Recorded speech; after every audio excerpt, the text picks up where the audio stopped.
Je suis endettée personnellement à hauteur de 5 millions d'euros. C'est pour cela que je lance ce matin un appel national aux dons. Aïe aïe aïe, Valérie Pécresse. Bah alors, l'assistana. à deux doigts de mendier dans le métro, en featuring avec la femme araignée de la ligne 2. Il lui manque 5 millions d'euros à Valérie Pécresse, il y a de quoi être triste, mais rassurez-vous, elle a 10 millions d'euros de patrimoine. On est large, Valérie Pécresse, on est large, ça va le faire. Situation compliquée pour les Verts d'un point de vue financier, qui commencent à comprendre qu'ils vont devoir appliquer à la lettre leur programme en interne, en recyclant les candidats, le siège du parti, les slips et les chaussettes sales. Toujours est-il que ça se voit, cette pression insoumise, dans les réactions de Macron comme de Marine Le Pen. Alors que la première danse le flamenco en ce moment, en parlant d'union nationale avec les insoumis, oubliant au passage qu'elle les a insultés d'islamo-gauchistes pendant 5 ans. Le premier fait de la zumba en nous proposant de revoir sa réforme des retraites et nous parle d'égalité, d'antiracisme. Ça danse sec en ce moment pour séduire les insoumis. C'est plus une élection, c'est une soirée en boîte, leur histoire. Bon.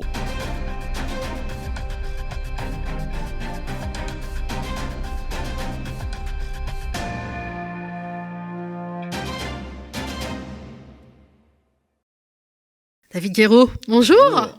Bonjour Nadia. Nous étions à cela de la victoire, David, mais il y a quand même des compensations, voir Valérie Pécresse qui est mandée de l'argent pour pouvoir rembourser ses frais de campagne, voir Jadot aussi lancer une campagne de levée de fonds. On va parler de tout ça. Ouais. Bonjour Nadia, bonjour chers auditeurs. Bon, bah voilà, hein, on y était presque. Ouais.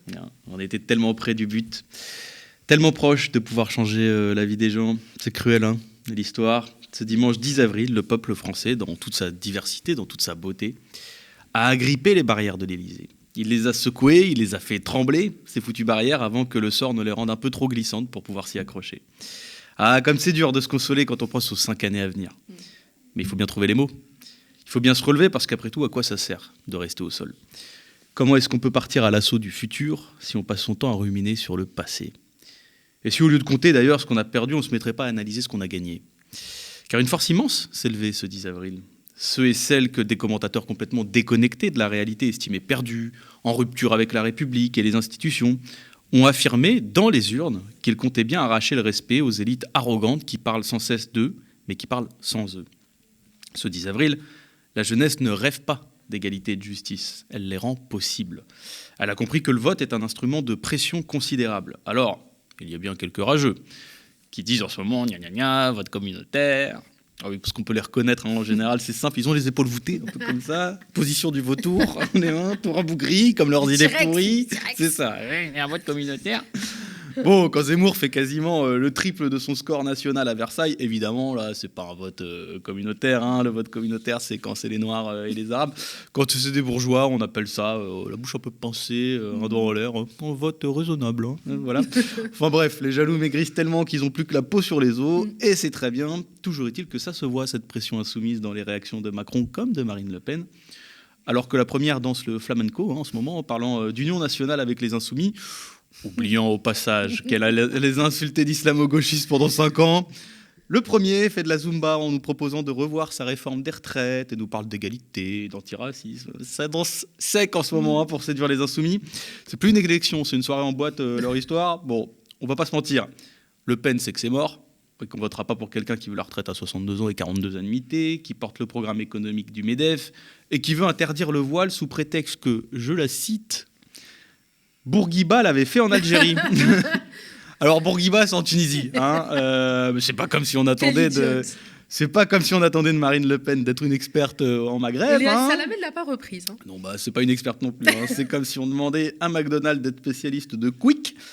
Mais ils essayent de nous rassurer, hein, les Le Penistes. Ce lundi, il y en a un qui m'a dit, pour tenter de me convaincre, je le cite encore, mais il y a Andrea Cotarac, un ancien insoumis, il est chez nous. C'est un type formidable. Je reviendrai presque à le plaindre, Andrea Cotarac. Rendez-vous compte qu'il a quand même trahi tous ses amis et toute sa famille pour devenir l'équivalent de l'ami noir du Rassemblement national. C'est pas hyper rentable comme opération, hein. Bon. Et puis Macron, on connaît le poids de ses promesses. Ça pèse pas lourd, hein, ses engagements. Ça tient dans les mini sacs à main, là, je sais, les nouveaux. Non, des Barbie. C'est ça, les trucs qui te font porter ta carte d'identité et 3 pièces d'1 € avant d'exploser. Le seul truc qui fait que des insoumis vont peut-être voter pour lui, c'est que bon, bah, c'est pas un facho, même s'il y en a qui hésitent, vu qu'il y a quand même pas mal de ministres qui roulent à 260 sur l'autoroute du racisme. Bon, n'empêche qu'on se fait respecter dans cette histoire et qu'on continue et qu'on compte bien continuer à se faire respecter. C'est peut-être avant tout ça, le vote Mélenchon. Et puisqu'on assiste à un second tour lamentable, on ne va pas se taire, on va continuer à distribuer quelques gifles. On va continuer à rire aussi, sinon c'est pas drôle. Alors allez, on passe à l'analyse des réactions du second tour et on commence par cette vidéo savoureuse. Regardez. La situation financière de ma campagne est désormais critique. Nous n'avons pas atteint les 5% qui nous permettraient d'obtenir les 7 millions de remboursements de l'État que nous escomptions. Ces 7 millions de remboursements manquent pour boucler le budget de la campagne. Les Républicains ne peuvent pas faire face à ces dépenses. Je suis endetté personnellement à hauteur de 5 millions d'euros. C'est pour cela que je lance ce matin un appel national aux dons à tous ceux qui m'ont apporté leur suffrage, mais aussi à tous ceux qui ont préféré hier le vote utile. Et enfin, à tous les Français qui sont attachés au pluralisme politique et à la liberté d'expression. J'ai besoin de votre aide d'urgence d'ici le 15 mai pour boucler le financement de cette campagne présidentielle. Vous pouvez donner en ligne sur le site valeriepécresse.fr. Il en va de la survie des Républicains et au-delà de la survie de la droite républicaine. Je vous remercie. Aïe aïe aïe, Valérie Pécresse. Bah alors, l'assistana. à 2 doigts de mendier dans le métro, en featuring avec la femme araignée de la ligne 2. La candidate qui lutte contre l'assistanat. Je connais pas la fille. On va pas se moquer d'elle, mais bon. C'est quelqu'un qui marche bizarrement dans le métro. La candidate qui lutte contre l'assistanat demande d'être assistée. C'est cruel, c'est cruel la politique. Il lui manque 5 millions d'euros à Valérie Pécresse. Il y a de quoi être triste, mais rassurez-vous, elle a 10 millions d'euros de patrimoine. On est large, Valérie Pécresse, on est large, ça va le faire. Je sais, c'est dur de se séparer d'une villa ou d'un Picasso, mais il faut bien que le parti vive. Valérie Pécresse. On ne sait jamais, elle peut s'acheter un écran plasma avec l'argent. Moi, je veux bien aider. Mais à une seule condition, qu'on applique son programme envers les gens qui bénéficient de l'aide sociale. Donc, faut qu'elle effectue des travaux d'intérêt généraux. Vu la somme, ça sera entre 500 et 600 années de travaux d'intérêt généraux. Je suis personnellement prêt à donner au moins 2 euros pour la cause. Alors, tarif négociable, ça peut monter, ça peut redescendre aussi, ça dépend de mon humeur. Sinon, si jamais le média a besoin de 10 000 abonnés pour survivre financièrement, je dis ça, je dis rien. Après le vote utile, est-ce qu'on n'inventerait pas la cagnotte utile ? Ah oui, petite pensée pour Amine El-Bailly, ce militant Les Républicains de Valérie Pécresse qui avait participé à ce reportage sur M6 sur Roubaix et qui a emmené Valérie Pécresse dans la ville, rue de la Noix, pour salir les commerçants. Résultat, 1,9% des voix pour Pécresse à Roubaix. Bon courage pour les législatives, Amine El-Bailly. C'est moi, l'adversaire, donc on va s'amuser, on vous attend avec plaisir.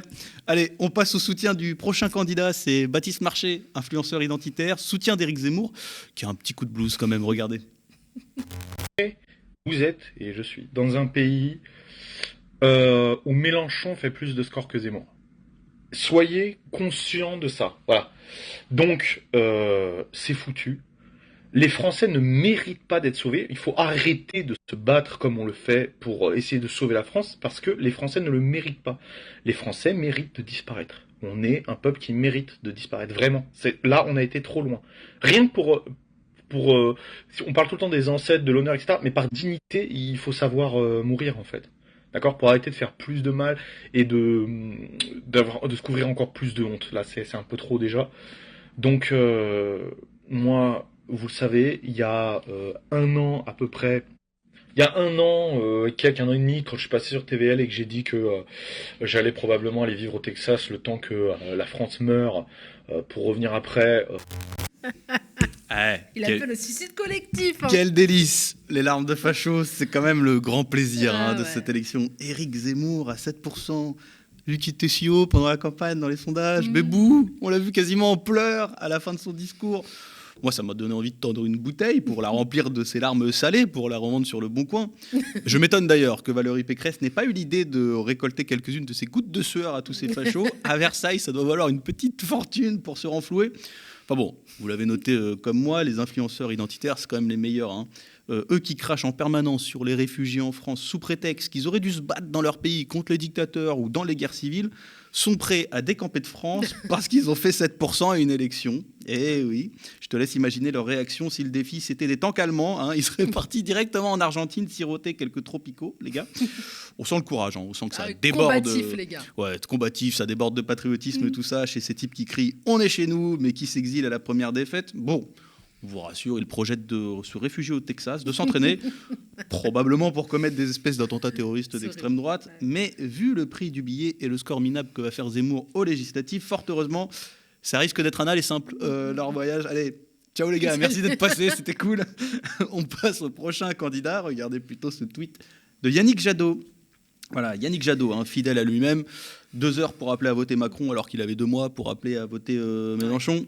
Situation compliquée pour les Verts d'un point de vue financier, qui commencent à comprendre qu'ils vont devoir appliquer à la lettre leur programme en interne, en recyclant les candidats, le siège du parti, les slips et les chaussettes sales.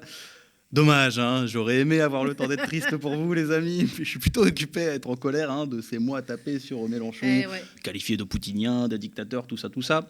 Voilà.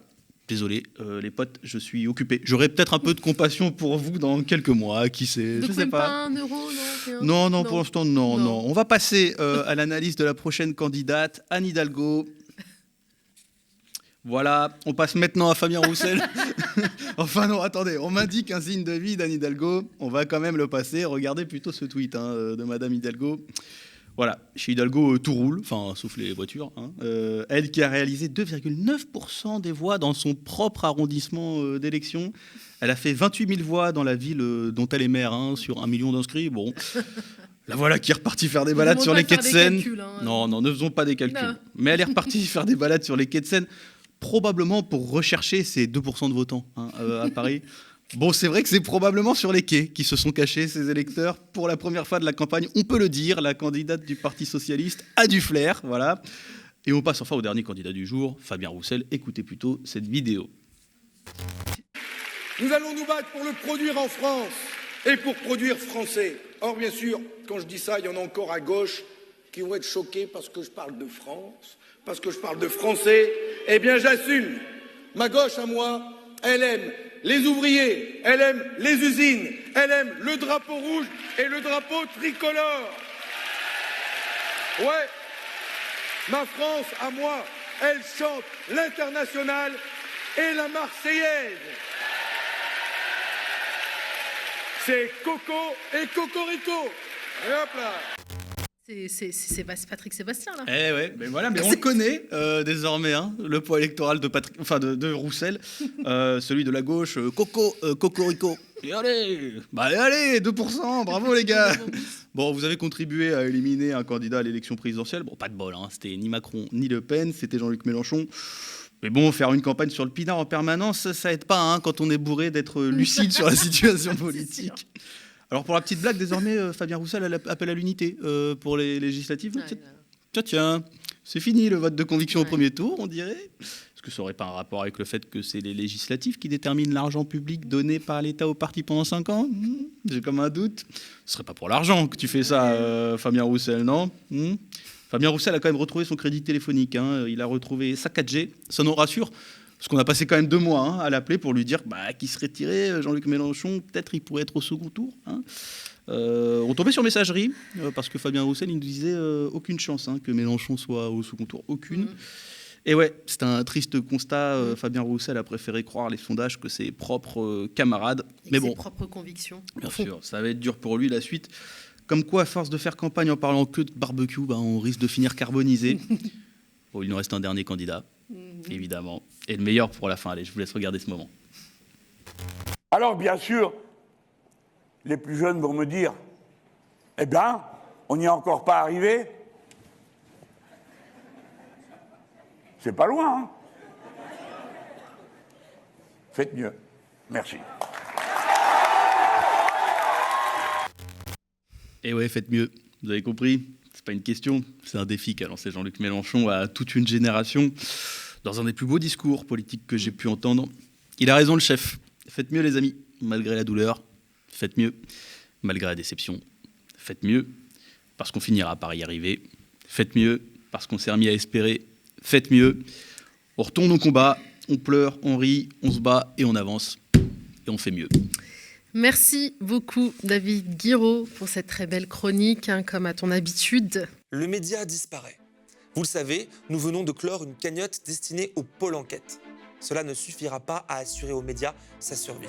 Aux médias, depuis sa naissance, nous avons fait le choix de vous proposer une chaîne d'information, une web télé indépendante, libre et surtout en libre accès. Les médias ont déjà réélu Macron. Ils ont inventé le mandat de 10 ans. Philippe David, elle est finie cette campagne. Gratuitement, nous vous avons proposé des talk-shows politiques, des interviews long format où ont pu s'exprimer militants associatifs, syndicalistes et intellectuels, dans des conditions que l'on ne retrouve nulle part ailleurs. On a le droit de dire stop, de dire non dans la rue. C'est un droit, c'est légal et voici la réponse. On est dans une situation assez dingue où un gouvernement du coup vote une loi sur le secret des affaires pour arranger ses potes et après se cache derrière cette loi au moment où ça peut être déterminant. Quand on contacte l'Élysée en disant il y a quelque chose de grave, là de l'argent versé dans un trust, on n'a pas le début d'une réponse. Et puis quand on réinsiste sur mais il a touché combien Macron, il n'y a plus aucune réponse. Donc s'ils sont de bonne foi, pourquoi ils ne parlent pas ces gens-là ? Nous vous avons proposé des reportages, des enquêtes, des chroniques. Nous avons couvert les luttes comme aucun média mainstream ne le fait. Thomas, selon toi, Emmanuel Macron est-il un rempart, comme il l'affirme, contre l'extrême droite ? Pas du tout. Cette politique qu'il a menée a favorisé l'extrême droite. On a des gens qui sont des copains de longue date, qui sont passés par les mêmes écoles et qui se retrouvent dans un conseil d'administration, parce que ce gouvernement, c'est pas autre chose, à être responsable de rien devant personne. Et les citoyens n'ont jamais leur mot à dire. Cette gratuité, c'est un choix politique et idéologique assumé depuis toujours. Mais c'est aussi un pari risqué. Risqué parce que c'est vrai, payer pour un média dont le contenu est gratuit, ça ne va pas de soi. Mais c'est un pari que nous avons jugé nécessaire, indispensable même. D'ailleurs, la preuve, nos vidéos cumulent 8 millions de vues par mois. Preuve que vous souhaitez une autre information. Vous avez échoué finalement à mettre à l'ordre du jour cette question. Je pense qu'il y a une responsabilité qui est quand même, et avant tout celle des gens qui nous dirigent, et notamment depuis 5 ans celle de Macron. Loin des médias surconcentrés où seuls les libéraux et les fascistes ont le droit de s'exprimer dans de bonnes conditions. Malgré ça, vous n'êtes que 6 400 à nous soutenir par un abonnement. Et ce chiffre continue de baisser. La conséquence, c'est que nos finances vont mal. Très mal. Les abonnements rapportent à peu près 60 000 € et on en dépense 100 000 tous les mois. Ce qui nous fait un déficit de 40 000 € chaque mois.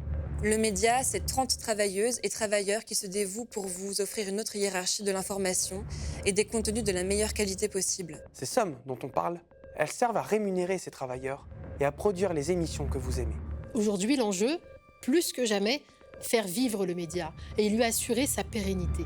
Nous avons besoin d'atteindre 10 000 abonnés pour que le média continue d'exister, continue de vous proposer ses formats et ses émissions gratuitement. Abonnez-vous, devenez sociaux de la coopérative Le Média. Plus que jamais, le média a besoin de vous. Ce média, il est à vous, vous qui le financez. L'indépendance éditoriale et l'information libre ont un prix. Comme nous avons fait le choix de la gratuité pour tous, sans milliardaires, sans richissimes mécènes. Cette gratuité et cette liberté, vous seuls en êtes les garants.